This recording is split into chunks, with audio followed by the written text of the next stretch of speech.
روز موسی علیه السلام به پروردگار خود گفت رب کف السنة الناس عنی، پروردگارا زبان مردم را از من بدار، یعنی مردم را چنان کن که در حق من چیزی بد نگویند. خداوند در جواب گفت هذا شیء لم افعله لنفسی، این چیزی که تو طلب میکنی من حتی در حق خود این چیز را نکردم. از این چیز نه خداوند و نه پیامبر و نه من و تو امین نیستیم. این قانون خداوند است. هر قدر که برای مردم میکنی، برای بعضی نفرها، چقدر برای آنها نیکی کنی هم، چقدر برای بعضی نفرها کوشش کنی هم، دل آنها را به دست آوردن نمیتوانی و از زبان آنها امین نخواهی ماند.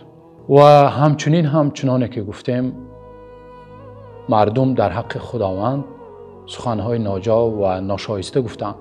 یهود لعنت خداوند بر آنها باد، چنانه که در قرآن آمده است و قالت الیهود ید الله مغلوله.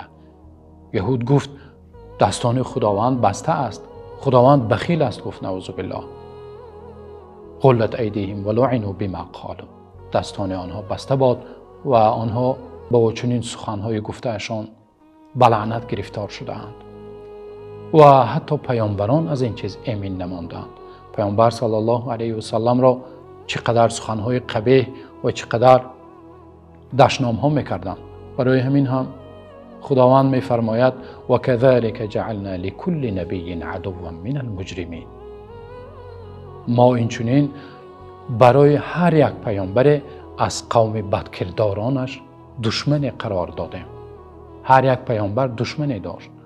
ما و شما هم همچنین چقدر کوشش کنیم هم خواه ناخواه دشمنی هست.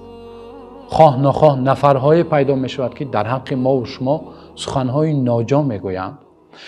انسانی که اصلا دل همه را می خواهد به دست بیارد، چنین انسانی هست که بدون پرینسیپ، بدون موقف و بدون مبدأ است. این کار یعنی دل همه را به دست آوردن و از زبان همه امین ماندن یک کاری است که امر محال است. چنانه که خداوند گفته است این کار را من حتی در حق خود نکردم. و البته این چیزی است که برای انسان شنیدنش خیلی دشوار است. وقتی سخنی را میشنوی که در حقیقت یک انسان سخن بد، سخن ناجا میگوید، انسان آزرده خاطر می شود.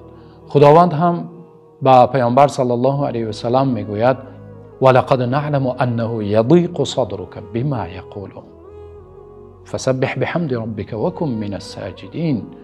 ای پیامبر، یقینا ما میدونیم که دل شما برای آن سخنهایی که در حق شما گفته می شود، از شنیدن آن دل شما تنگ می شود و شما آزرده خاطر می شوید. اما چی باید کرد؟ فسبح بحمد ربک وکن من الساجدین. در دوام آیت الله به پیامبر صلی الله علیه و سلم و همچنین برای ما و شما تعلیم داده می‌فرماید خداوندت را تسبیح بگو، وکن من الساجدین، و از جمله سجده کنندگان باش.